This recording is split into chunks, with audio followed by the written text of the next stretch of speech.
যে আমরা দেখেছি যে জনাব তারেক রহমানের সকল মামলা তুলে নেওয়া হয়েছে এবং ইন অ্যাবসেন্সিয়া। আমরা দেখেছি যে এই মেয়র ইশরাকের কথা বলা হয়েছে, আমরা দেখেছি এই সরকার ইভেন ডক্টর ইউনূস ক্ষমতা নেওয়ার আগেই বেগম জিয়ার সকল মামলা তুলে নেওয়া হয়েছে। সেটি যৌক্তিক বা অযৌক্তিক সেই জায়গায় আমি আসতেছি না। আমার কথা হচ্ছে যে এত সব কিছু থাকা সত্ত্বেও সব জায়গায় আপনাদের ফেভারেবল, সব মানে প্রশাসন, পুলিশ, বিচারালয় সবকিছু আপনাদের ফেভারে থাকা সত্ত্বেও আপনারা কেন মনে করতেছেন না যে এই এখন একটা লেভেল প্লেইং ফিল্ড হয়েছে? আপনারা কেন এরকম মনে করতেছেন যে এই যে আপনাদের বক্তব্য, আপনি বলতেছেন জনাব তারেক রহমানের বক্তব্য ছাড়া কারো বক্তব্য তো শোনা যাবে না। আমি একটু নিউ ইয়র্ক টাইমসের প্রসঙ্গে আমি একটা আসতে চাই। আপনাদের কেন এরকম মনে হইতেছে যে টাকা দিয়ে নিউ ইয়র্ক টাইমসে প্রতিবেদন ছাপিয়েছে আওয়ামী লীগের দোসররা? আপনি যদি প্রথমে বিচার বিভাগের কথা বলতেন যে কোনো এক ম্যাজিকে সব মামলার রায় আপনাদের পক্ষে যাচ্ছে কিনা, তারপরে দেখেন আমি প্রথমে আগে আপনার কথাটা বলি যে মামলাগুলো যেটা উঠেছে আপনি জানেন যে এগুলো সবগুলো মামলায় রাজনৈতিক মামলা, রাজনৈতিক প্রতিহিংসামূলক মামলা। আপনি দেশনেত্রী বেগম খালেদা জিয়াকে যে মামলাগুলো জড়িয়েছে এটা তার চরম শত্রু, কিন্তু এই কথাগুলো অনেক আওয়ামী লীগেরও টকশো শেষ করার পরে ব্যক্তিগতভাবে বলতো যে এটা আসলে অমানবিক, এটা আসলে আমরাও এমন চাই নাই, কিন্তু এটা হয়ে গেছে। তো এই যে অমানবিক, এবং আপনি দেখেন জনাব তারেক রহমান সাহেব ওনাকে জোর করে মুসলেকা নিয়ে ওনাকে দেশ ছাড়তে বাধ্য করেছে। তারপরে যতগুলো মামলা হয়েছে, যা মামলা হয়েছে সবই কিন্তু প্রতিহিংসামূলক, রাজনৈতিক। তো রাজনৈতিক প্রতিহিংসামূলক মামলা উজ্জ্ব হবে এটাই স্বাভাবিক। কেন জানেন, আমি তার আগেও একটা প্রমাণ দিচ্ছি।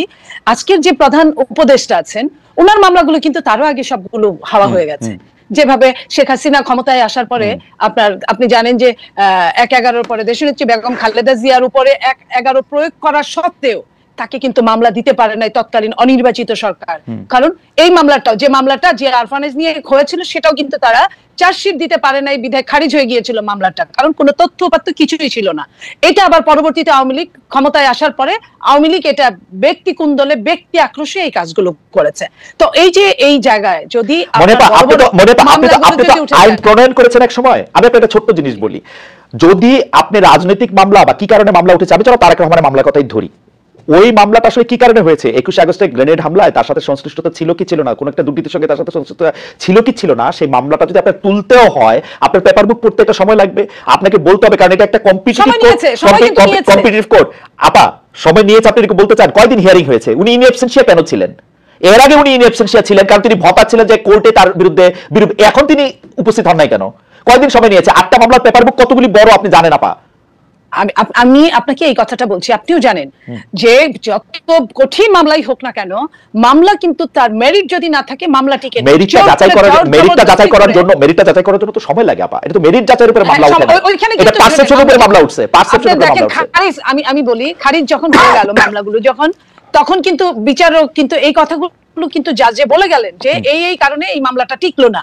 যে কথাগুলো আগে বলতে পারে না, বিচার বিভাগ যখন চরমভাবে আপনার হস্তগত, চরমভাবে যখন খারাপ অবস্থায় বিচার বিভাগ, তখন কিন্তু এই কথাগুলো কেউ বলতে পারে না। আপনি জানেন তারেক রহমানের পক্ষে একজন বিচারক যখন তার পক্ষে রায় দিয়েছিল, তাকে কিভাবে দেশ ছেড়ে পালিয়ে যেতে হয়েছিল, তাকে কিভাবে তার স্ত্রী, তার সন্তানদের কিভাবে কত কষ্ট করে তার স্ত্রীকে মারা যেতে হয়েছে। তো এই যে কষ্টগুলো, এটা দেখে কিন্তু পরবর্তী জাজরা কিন্তু অ্যালার্ট হয়ে গেছে। তারা কেউ খুব বুদ্ধিমান যারা, তারা বিব্রত বোধ করেছে, বাকিরা কিন্তু জোর করে তারা প্রমোশন নেওয়ার জন্য বা পরবর্তীতে অনেক কিছু ফ্যাসিলিটিস নেওয়ার জন্য। আপনি দেখেন প্রধান বিচারপতি উনি কি করেছিলেন, উনি নিজে অনেক সুবিধা নিয়েছিলেন তৎকালীন। তো এই যে এই কারণগুলোর জন্য যে এই মামলাগুলো যে মেরিটে টিকবে না, এটা আপনিও জানেন। কিন্তু তারপরেও কিন্তু সময় নিয়ে 4-5 মাসে, কিন্তু মাত্র কয়েকদিন আগে তারেক রহমান সাহেবের সবগুলো মামলা থেকে উনি মুক্ত হলেন, মাত্র কয়েকদিন আগে, 7 মাস যাবত। কিন্তু আপনার কাছে মনে হয় যে বিচার বিভাগকে ঠিক প্রভাবিত করা যায় না, এটা আপনি বলতেছেন, তাই না? না, প্রভাবিত তো একটা সময় করা গিয়েছে। আমি এই সময়টা অন্য কোনো কথাই যাব না। আমি এই সময়টায় শুধু এইটুকু বলবো যে যারা সাফারার ছিল, খুদ প্রধান উপদেষ্টা সহ যারা আক্রোশের ইসে ছিল, তারা কিন্তু অনেকেই মুক্ত হয়েছে এই জায়গাটায়।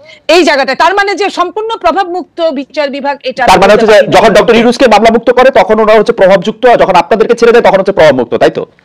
নো, আমি বলেছি উনারটা যখন হয়েছে একই ক্রাইটেরিয়ার মধ্যে যদি আরগুলা পড়ে বা তার চেয়েও হালকা ক্রাইটেরিয়া যদি পড়ে, তাহলে কিন্তু ওগুলো কিন্তু বানচাল হয়ে যাওয়ার কথা।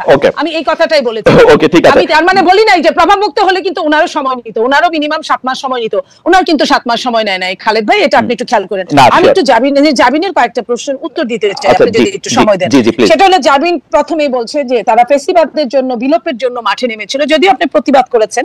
আমি এটা আবারও বললাম ওনারা 4 তারিখের আগ পর্যন্ত কোটার জন্যই ছিল, চাকরির জন্যই তাদের আন্দোলন ছিল। তাদের আন্দোলন এখন সরিষার মধ্যে ভূত রাখার জন্য যদি ভূতটা থাকে সেটা তারা জানবে, এটা অন্য কেউ জানার কথা না। কারণ তাদের যারা যুদ্ধ করেছে, যে কয়েকজনের নাম আমরা দেখি সামনে, তাদের ম্যাক্সিমামই কিন্তু ছাত্রলীগ করতো সেই মুহূর্তে। তো সেই মুহূর্তে ছাত্রলীগ করতে বাংলাদেশের সবার জন্য এটা ভালো হলেও আওয়ামী লীগের ঘর থেকে আসার পরে এটাকে এক ধরনের মুনাফিকি বলে, অন্য কিছু বলে না। তাদের জন্য আমি সবার জন্য এই কথাটা বললাম। আমার লাভ হয়েছে, দেশের লাভ হয়েছে, আমি অস্বীকার করব না, কিন্তু এই লাভের জন্য ওরা তো তবু 1-1.5 বছরের একটা প্ল্যান করে 1-1.5 মাসের মধ্যে থেকে এটা এক্সিকিউশন করে, সেটা কোটা দিয়েই পারুক আর যাই দিয়ে পারুক, ওরা তো এটা এক্সিকিউশন করে দেখাইছে। আমরা কি সেদিন মাঠে ছিলাম না? আপনারা মাঠে ছিলেন, কিন্তু আপনারা মাঠে মরেন নাই, মরছে উনারাই। আমি কে বলেছে আমাদের লোক বেশি মরেছে?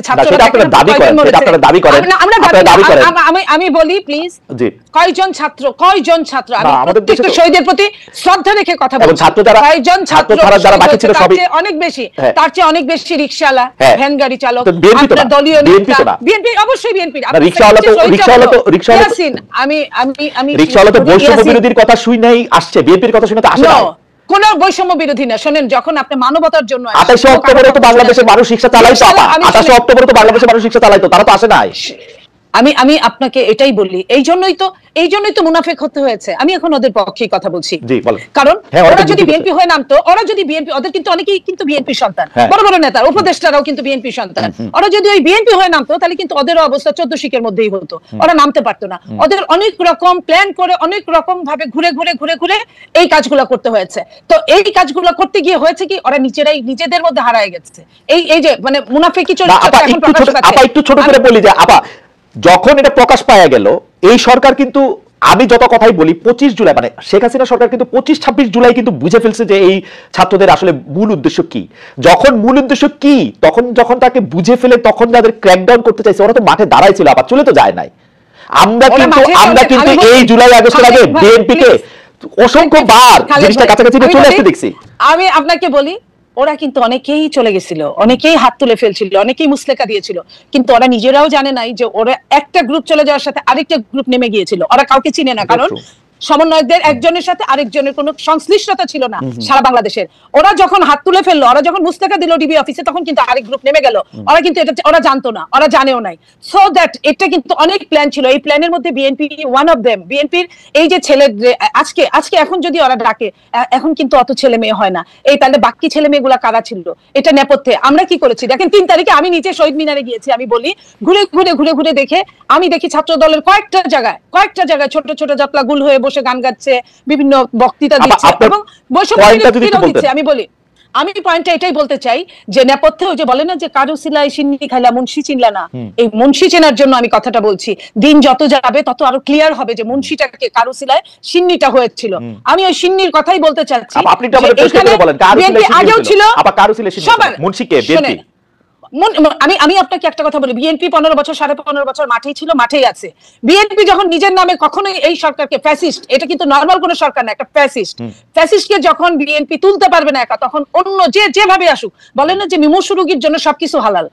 এই জুলাই আগস্টটা ছিল মুমূর্ষু রোগী। আমরা দেখছি হেফাজতের সময় আসলে বিএনপি বলছিল যে তারা পাশে আছে, তারা পাশে থাকতে বলছিল, বেগম জিয়া আহ্বান জানিয়েছিলেন, তারা বিভিন্ন সময় আসলে পাশে ছিলেন। এই কথা আমরা অস্বীকার করার কোনো উপায় নাই। বিএনপি সবসময় আওয়ামী লীগের বিরুদ্ধে যে কোনো কিছু হইলেই বিএনপি পাশে ছিল। কিন্তু আপনি এই যে একটু নিউ ইয়র্ক টাইমসের প্রতিবেদনটাকে একটু বলবেন যে আপনাদের যিনি অফিস সামলান, আপনাদের যিনি মুখপাত্র জনাব রুহুল কবির রিজভী বলছেন টাকা দিয়ে নিউ ইয়র্ক টাইমসের প্রতিবেদন ছাপিয়েছে আওয়ামী লীগের দোসররা, এটাকে আপনিও মনে করেন এরকম? 1-2 লাইন যদি বলেন, কারণ আমাদের আবার একটু দেখেন, আমি ওইখানে আমি নিউ ইয়র্ক টাইমসের ওগুলো আমি এটা নিয়ে কিছুই বলতে চাই না, এই কারণে যে রাজনীতির কিছু ক্রাইটেরিয়া থাকে, ধারাবাহিকতা থাকে। সেটা একসময় আওয়ামী লীগ এরকম করতো, মেঠো বক্তৃতা বলতো বা কিছু। আমি এটা বলতে চাই এটা আরো প্রমাণ সাপেক্ষে, কারণ রিজভী আহমেদ আমার চেয়ে বড় নেতা, উনি যা বলেছেন ওনার ওইটা একটা বিবৃতি ছিল, বাট আমি এখানে টকশো করছি। আমি আরেকটু কথা জাবিনের বলতে চাই, আমরা কি আরেকটু ঘুরে আসবো? জাবিন আরেকটু কথা বলুক, আরেকটু কথা সহ বলেন, তাহলে তো অনেকগুলো জমে যাবে। আমি একটু ছোট করে বলেন। জি আপা, এই যে পিলখানা শাপলা এইসবের বিচার এখন যেটা বলছেন জাবিনরা, যে এই বিচারগুলো কি বর্তমান সরকার চায়? পিলখানার বিচার কি চায়? পিলখানার বিচার কি আদৌ পাচ্ছে? পিলখানার বিচার কি? পিলখানার যারা জেলে ধুকে ধুকে মরছে তারা কি ছাড়া পেয়েছে? অথচ শীর্ষ সন্ত্রাসীরা কিন্তু ছাড়া পেয়ে গেছে অনেকেই। তো পিলখানা শাপলা এই বিচারগুলো কিন্তু যতই মুখে বলুক, আরো যে জাবিন যে কথাগুলো বলছে আওয়ামী লীগের বিচার না চেয়ে বিএনপি কি কি করেছে, আমি এইটুকু বলি যে এই সরকার আওয়ামী লীগের কি বিচার করেছে, কি বিচার চেয়েছে? যদি এই সরকারের প্রথমে সমস্ত বাংলাদেশের শোনেন 2-1 শেখ হাসিনা পালিয়েছে, 2-3 হাজার নেতারা পালিয়েছে কোনোভাবে, কিন্তু আর বাকি সব বাংলাদেশে আছে, তাদের কি ধরপাকড় হয়েছে ওইভাবে? যেভাবে আপনি ডেভিল ধরতে গিয়ে ডেভিল ধরেন নাই, আপনি ডেভিলের নাতি নাতনি ধরছেন। নাতি নাতনি ধরে তো কাজ হবে না, ওরা তো নাবালক। আপনি সাবালক ডেভিলদের ধরেন। আপনি যাদের ঘরে ঘরে ভর্তি ভর্তি টাকা, আপনি টাকা সরাইছেন, টাকা সরকারি ভাবে ক্রয় করছেন, এই টাকার উৎস কি আপনি জানতে চাইছেন? এই জিনিসগুলো এই সরকার করে না ইচ্ছা। জামিন কি জানে আমি জানি না, আমি কি শুনছি সেটা আমি বলি। আমি শুনছি যে স্থানীয় যে আওয়ামী লীগের এমপি, চেয়ারম্যান, মানে উপজেলা চেয়ারম্যান জাতীয় লোকেরা, তারা বিএনপির লোকেদেরকে টাকা টোকা দিয়া ম্যানেজ করে তারপর পালাইছে। এটা আমি স্থানীয় বলছি। আপনার কথা আমি আপনার কথা যদি এটা সত্যি হয়, আমি এটা শুনি নাই, আপনার কাছে আমি শুনলাম। যদি এটা সত্যিও হয় ঘটনা, আমি আপনাকে বলি, তাহলে এটার বিচার করার দায়িত্ব কার? সরকারের। অবশ্যই। সরকার কেন এটা বের করতে পারে না? সরকার কেন এটা বের করে না? সরকার চাইলে আপনার রাত 3টায় আপনার করতে পারেন, আপনি প্রেস কনফারেন্স করতে পারে একজন হোম অ্যাডভাইজার। সরকার তো দুষ্ট। তাহলে সরকার যদি না করে তাহলে আপনি এটা কার কাছে এটা চাবেন? আপনি সরকার আপনার আর্মিদেরকে ক্ষমতা দিয়েছে, তাদেরকে মেজিস্ট্রেসি পাওয়ার দিয়েছে, তাদেরকে দিয়ে ডেভিল উদ্ধার করছে। ডেভিল আমি বলি নাই যে ডেভিল শুধু বিএনপি আওয়ামী লীগে আছে। বিএনপিতে যদি থাকে এটা সরকার বের করবে, যদি নাগরিক কমিটিতে থাকে এটাও সরকার বের করবে, যদি সাংবাদিকদের মধ্যে থাকে সেটাও সরকার বের করবে।